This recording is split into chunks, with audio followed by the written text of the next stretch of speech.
What's up everyone? In this video, I want to show you how I painted the Giggler. This guy is one of those antagonists that you just can't help but love. There's nothing he could do that wouldn't make me hate him. Just look at that little grin.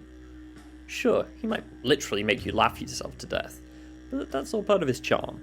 For this design, I started by taking notes and meeting with the project writer to make sure we're on the same page.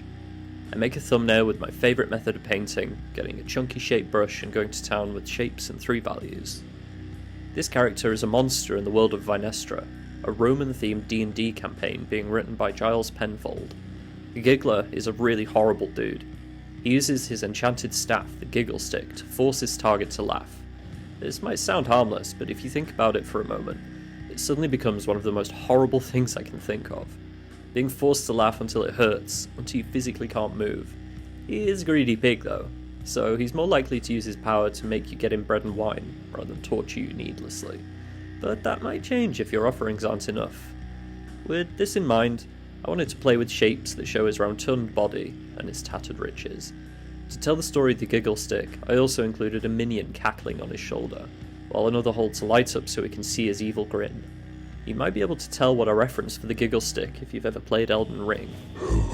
Next, I start the line drawing. This is my least favourite part of the painting really. It's so slow compared to the painting of the thumbnail. Ugh, I just want to get my chunkiest, messiest brush and go to town. But patience. I start with line art when doing commission pieces because I need to hit the brief. There is a style guide, and that requires a certain standard, but there's not really much option for having a loose brushy approach when the rest of the art in the book is sharp. Create a silhouette of the positive shapes that I've created in my drawing underneath the line art, and keep that as a separate layer. That layer separation helps me keep organised and guide me later on when I start rendering. Eventually, the lines will be painted over, but for now, I keep them in place and add my first tones to the canvas, along with some occlusion to help me really pop the forms. Looking good. Having a process is a really valuable tool in your kit as an artist. It helps us keep organised and on track to finish our work.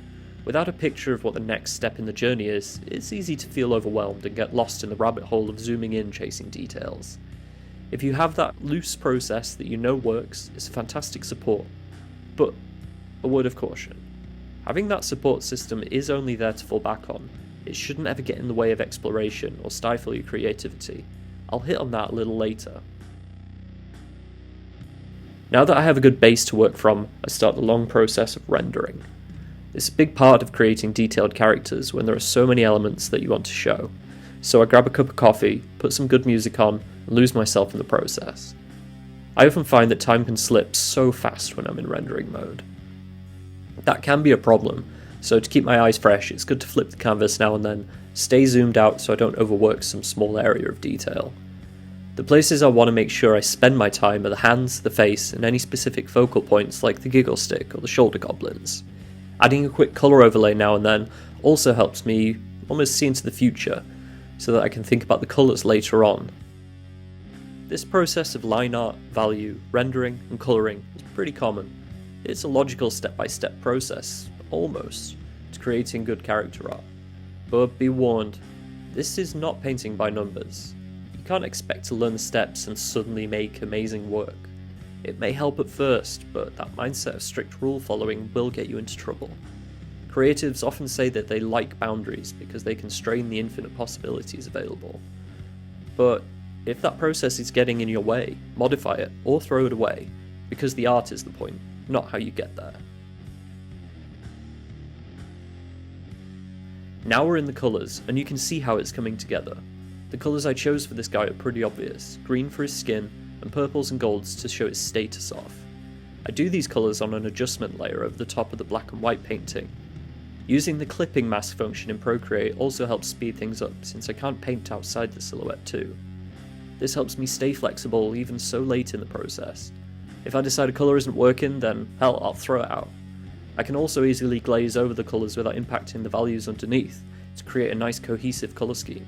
Use those adjustment layers. I used to think it was somehow cheating, but man was I wrong. Finally, I start rendering out all the little edges and getting the illustration ready for print. It would be a shame to spend so long on a piece only to see a mistake finally when it goes into the book. Spend an extra hour or two tidying the edges and getting the focal points nice and clear. Also, a note about exporting for books.